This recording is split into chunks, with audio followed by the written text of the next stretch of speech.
Evelita Juanita Spinelli occupies a singular place in criminal history. Like Martha Place in 1890s New York, she was the first woman to suffer a new means of execution. Unlike Martha Place, she didn't sit in an electric chair. Spinelli, known in the underworld as the Duchess, was fated to be the first woman to die in the gas chamber. Juanita Spinelli posing with hand on cheek. Born in Kentucky on October 17, 1889, her criminal career began in Detroit, home to the notorious Purple Gang whom she claimed had driven her out of Michigan. Whether she ever had anything to do with Detroit's most notorious mobsters or, as she later claimed, it was they who christened her the Duchess will probably never be known. What we do know is that she turned up in San Francisco in the early 1930s, bringing with her a common-law husband named Michael Simeon and 3 children. Spinelli has been characterized as a classic psychopath. People didn't hold any value so much as serve a purpose and, unless they served a purpose, they simply didn't matter. They were expendable as though life itself was a chessboard and the people around her were merely pieces. She would go on to prove this before her underlings decided that she was no longer useful to them alive and was of vastly more use dead. But we're getting ahead of ourselves and that's for later. Spinelli ran her home as though it were a boarding house for juvenile delinquents. A number of young petty crooks lived under her roof and she ably schooled them in crime. Her theory was simple. If she schooled her protégés in nickel and diming, committing a steady stream of smaller crimes like muggings, small robberies, burglaries, rolling drunks and such like, then their activities would attract far less police attention than a series of high-profile armed robberies, kidnappings for ransom or major robberies. Her young thugs gave her all they made in return for her tutelage and their board and, in return, she graciously gave them a $10 weekly allowance. Which meant that they took all the risk and she took almost none in return for a steady stream of income. It worked well. Spinelli's daughter Lorraine was also in on the action, acting as a lure when the male gang members went out rolling drunks.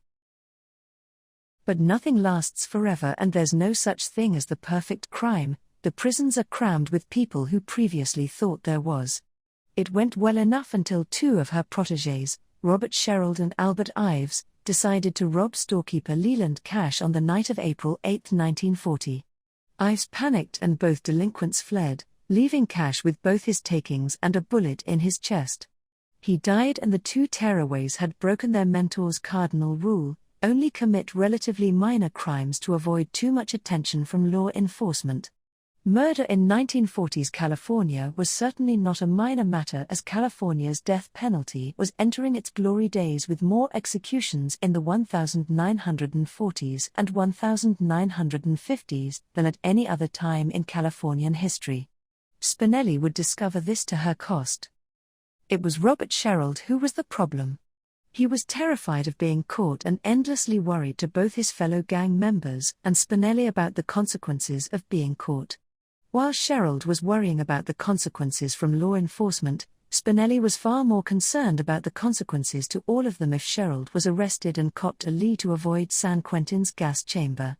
Ives was also concerned, especially as it had been his finger on the trigger when Cash was murdered.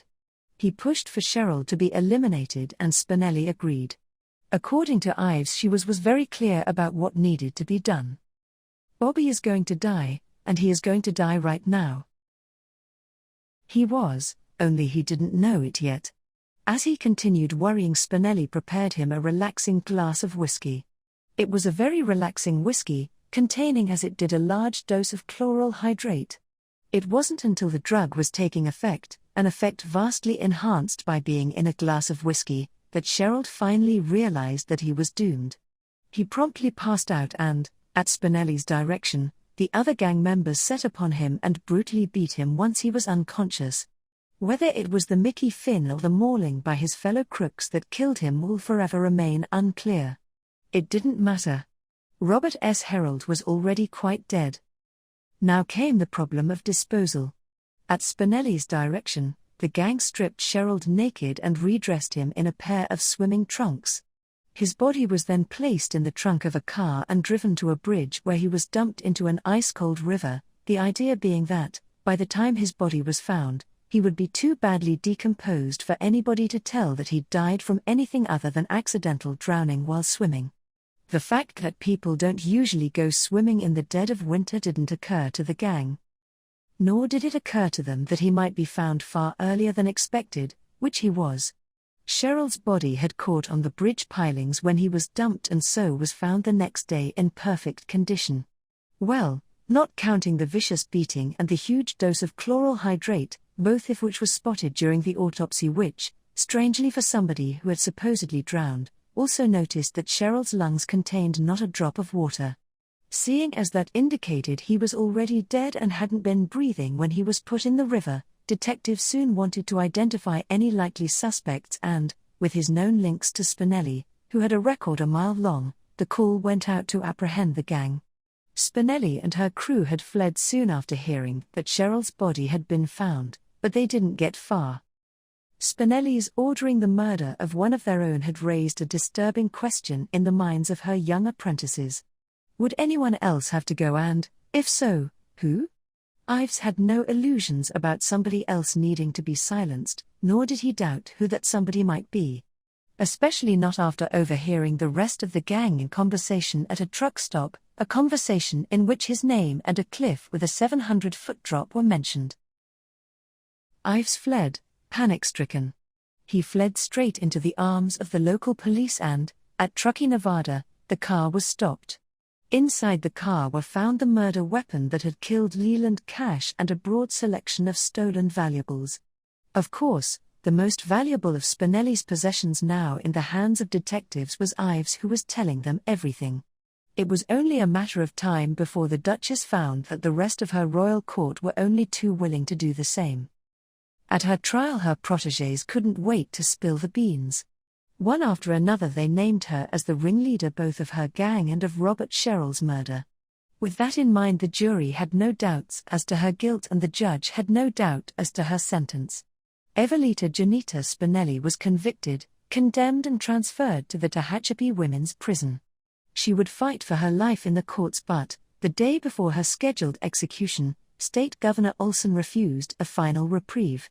She was promptly taken to San Quentin to spend her final night in the holding cell or ready room only a few steps from the gas chamber. She wasn't alone. Ives had been declared insane and detained at a psychiatric hospital. Common-law husband Michael Simeon and gang member Gordon Hawkins were already at San Quentin, a few floors above the ready room on the top of North Block in Condemned Row. On November 22, 1941 the Duchess would walk her last mile. She would become California's, America's and the world's first woman to die in the gas chamber, although taking a place in the annals of crime was no consolation to her at the time. It wouldn't pass off without a hitch, either. At 10 a.m. the time came. Warden Clinton Duffy went to the ready room and said simply, "It's time. Keep your chin up." She did. She walked her last mile firmly and then, while she was standing looking directly through the airtight, green-painted door of San Quentin's notorious coffin box, Duffy suddenly realized that the legally mandated party of official witnesses and reporters simply weren't there. Under California law no execution could take place without at least a dozen members of the public and press there to witness the event.